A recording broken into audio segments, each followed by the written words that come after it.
इधर से हट जाओ। स्वागत और अभिनंदन आप सभी का द डिबेट में। मैं सीधे दावोस स्विट्जरलैंड से आपके साथ कनेक्ट हूँ और हम लोग बात कर रहे हैं कि इस बार दावोस में खासतौर पर जो आज के सेशंस रहे उसमें क्या चुनौतियां भारत के समक्ष हैं, वैश्विक चैलेंजेस इंडिया के सामने क्या हैं, तकनीक का परिवर्तन खास तौर पर और आर्टिफिशियल इंटेलिजेंस के इस्तेमाल के मुद्दे आज के सेशंस में बहुत चर्चा में रहे हैं। तो ये डिबेट खास तौर पर हम लोग हिंदी बेल्ट के उन दर्शकों के लिए लेकर आए हैं जिनको ये अंदाजा नहीं है या जिनके पास जो वर्ल्ड इकोनॉमिक फोरम को सुनते देखते पढ़ते तो आए हैं लेकिन उसके बारे में उनको बहुत तकनीकी जानकारियां नहीं थी। तो हमने ये सोचा कि इस बार हम लोगों को इस तरह की ग्राउंड जीरो से जाकर आम लोगों की जिंदगी में दावोस में वर्ल्ड इकोनॉमिक फोरम में बनने वाली पॉलिसीज का क्या इस्तेमाल होता है और किस तरह से उसका यूज होता है, इसके बारे में हमने सोचा कि इसके बारे में चर्चा होनी चाहिए। आज उत्तर प्रदेश के लिए बहुत अच्छा दिन था। तकरीबन 9,000 करोड़ से ज्यादा के एमओयू इन्वेस्ट यूपी ने आज इसको में शामिल किए हैं। इसके अलावा आर्टिफिशियल इंटेलिजेंस इंक्लूसिव ग्रोथ की बहुत चर्चा हुई। उत्तर प्रदेश को लेकर भी काफी चर्चा रही। विशेष तौर पर मैंने महसूस किया कि उत्तर प्रदेश, आंध्र प्रदेश, तेलंगाना, इन सब का बहुत ही खास प्रभाव इस बार दावोस में हमें देखने को मिला है। बहनों भाइयों, सबसे महत्वपूर्ण है यहाँ पर जो चर्चाएं तीन चल रही हैं। ये तो मैं भारत के समक्ष जो निवेश और चुनौतियां हैं उसके बारे में मैंने चर्चा की, लेकिन यहाँ पर सबको इंतजार है कि अमेरिका के राष्ट्रपति डोनाल्ड ट्रंप क्या बोलने वाले हैं, वो क्या कहेंगे, क्योंकि जो कुछ भी वो बोलेंगे उसी से ग्लोबल ऑर्डर्स और नीतियां तय होने वाली हैं।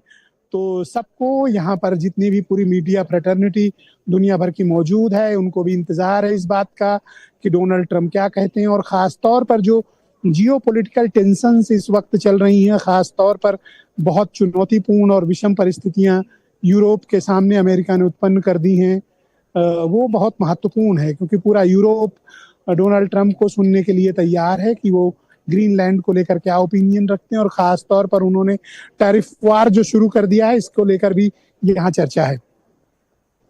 यहाँ चर्चा चाइना की भी बहुत ज्यादा है कि चाइना का काम, उनकी आर्थिक नीतियां, किस तरह से उन्होंने खनिज संपदा का डिरेगुलेट कर रखा है और किस तरह से इकोनॉमी पे, सप्लाई चेन पर और खास तौर पर मैन्युफैक्चरिंग पर चीन कंट्रोल कर रहा है, उसको लेकर भी यहाँ ग्लोबल फोरम में बड़ी चर्चाएं चल रही हैं जो हम लोगों ने सुनी, जानी और समझी।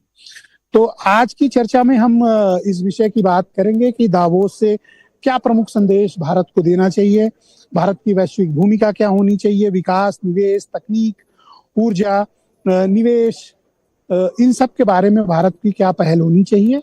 हम इस वक्त इंडिया पवेलियन के बाहर के उसी स्क्वायर पे मौजूद हैं जहां पर ये सब कुछ हैपनिंग चल रही है। मैं आपके साथ वहां से लाइव कनेक्ट हूँ। तो इस परिचर्चा को आज आगे बढ़ाते हैं। मेरे साथ अभी थोड़ी देर पहले आपने देखा होगा कि पूर्व केंद्रीय मंत्री स्मृति ईरानी भी मौजूद थी और वो भी बहुत उम्मीदों के साथ शामिल हो रही हैं और उन्होंने उम्मीद जताई है कि उत्तर प्रदेश और देश के लिए इस बार बहुत ही जबरदस्त यहाँ पर निवेश के साथ साथ अच्छे रोजगार सृजन वगैरह की बहुत उम्मीद है। तो बहनों भाइयों, आज के इस कार्यक्रम को आगे बढ़ाते हैं। मेरे साथ आज की परिचर्चा के खास मेहमान हैं उत्तर प्रदेश में भारतीय जनता पार्टी के लीडर और प्रवक्ता रत्नाकर सिंह मेरे साथ मौजूद हैं और विशेष तौर पर हमने जाने माने अर्थशास्त्री, समाजशास्त्री, राजनीतिक शास्त्री और अब आईआईएम के प्रोफेसर रहे हैं लेकिन अब वो राजनीति का हिस्सा हो गए हैं, प्रोफेसर अभिषेक मिश्रा समाजवादी पार्टी के प्रवक्ता हैं, हमारे साथ इस कार्यक्रम में मौजूद हैं। और यूनाइटेड अरब किंगडम के बहुत ही जाने माने top expert professor Arun Kumar भी हमें इस कार्यक्रम में शामिल हो रहे हैं। सुरेंद्र राजपूत कांग्रेस कमेटी के प्रवक्ता, देवकीनंदन मिश्रा जी मेरे साथ मौजूद हैं, बहुत ही जाने माने पत्रकार।